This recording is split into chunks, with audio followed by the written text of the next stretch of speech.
I'm so happy to meet you. You have such pretty hair. Thank you. You should have it styled. Oh, I'm sure you're right. Would you like a tour of the house? What did she say? She wants to show us around her farmhouse. She's proud of it, I think. Do they keep animals inside?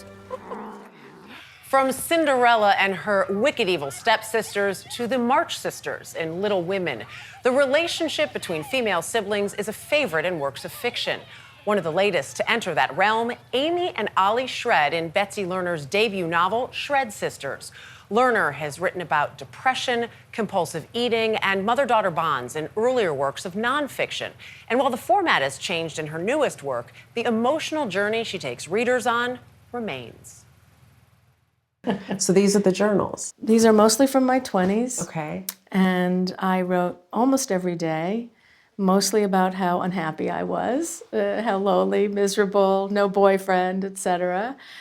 Communed with my soul. From diaries more than 4 decades old, I saved every letter I've ever received. agent, editor, and writer Betsy Lerner has found a connection. I'm tired of trying to just deal with myself. I feel like hibernating forever tonight amidst cold, empty walls.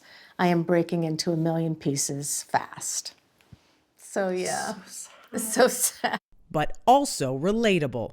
This is for anyone who keeps a diary. So much so, she went viral with a diary post on TikTok a year ago. Mostly a chronicle of disappointment, heartbreak, depression, and loneliness. Young people were writing to me how much they related to the pain that I was in my early 20s from the diaries. And I felt this very deep connection, both to my young self and to these kids. I may hate myself from time to time, but I do love life. Lerner's look back also served as inspiration for Shred Sisters, her first work of fiction written at age 64. I say to people it took 7 months and 40 years to write this book.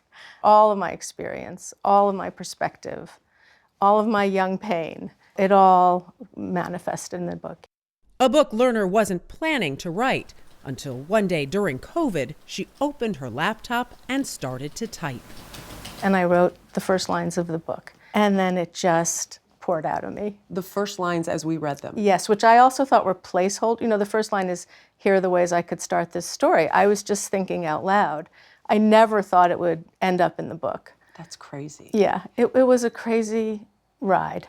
Not so crazy, Lerner's lifelong appreciation of the written word. As I'm looking at the books that we're surrounded by, what is it that you love about books? I think from a very young age, I found it was the first place where I ever felt really understood. And then also, my mother always dreamed of being a writer, and she taught me what a simile was when I was 8 years old, and I thought, wow. I kept trying to make them. I mean, I loved language. A movie lover as well, Lerner enrolled at NYU with dreams of becoming a screenwriter. I was 19 years old. She'd get kicked out of film school, but graduated with a degree in English, pursued a master's in poetry, then found a job in publishing. I found that all the skills I had learned in my MFA program and about language, I could apply what I knew about a poem to a book.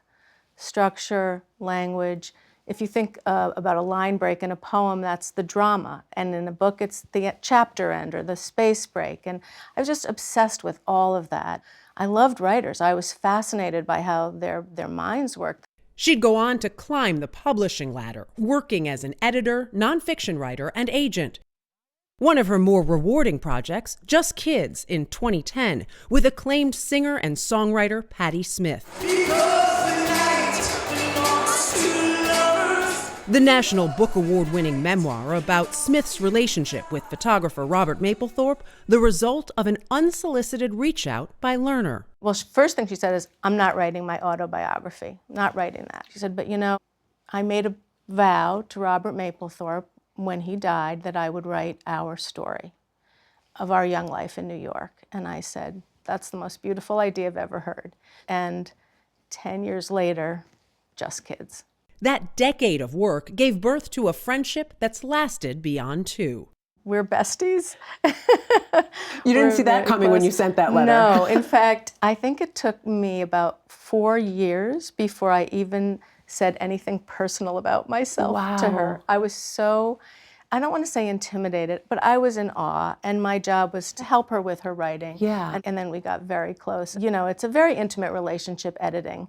you're touching somebody's most precious thing.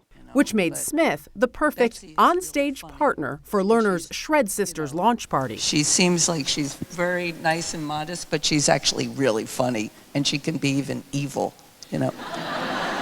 It was a beautiful night. Yeah. Now we've done 4 books together. We have a vocabulary. We can finish each other's sentences. You know, she knows exactly what word I'm going to take out. It's quite symbiotic.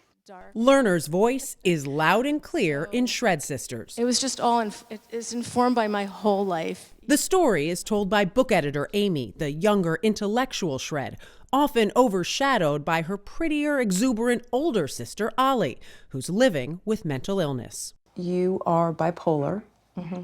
How has that impacted what you do and who you are now? I was diagnosed when I was 15, and I refused to stay on medication for 15 years, mostly because I didn't like how it made me feel. That sounds like Ollie. Yes. And I think a lot of people are, you know, not medicated Right. properly. So I found a genius psychopharmacologist eventually when I was 30, and when I had my daughter.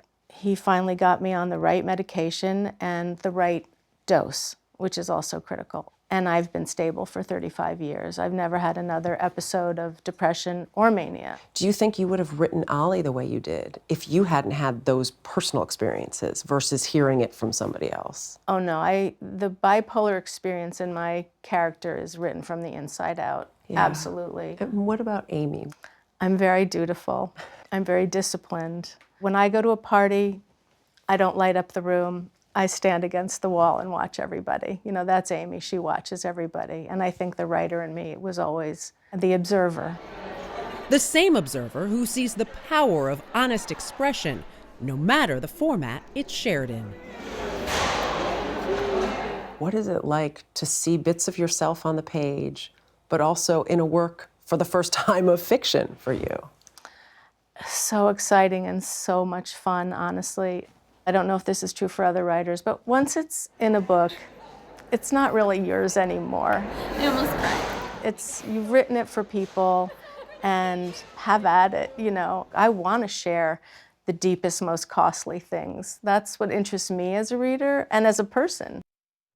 And that's what grabs you in this book. It's so funny. We talked about her love of screenwriting early on. That's what she went to film school for. She's never let go of that and continues to try to do some screenplays. I looked at her and I was like, this book. I can see this book on the screen, be it big or small. So yeah, it sounds like it. I mean, she's incredible, so multifaceted in all of her talents. I mean, accomplished and then adding to it. Yeah. Love it.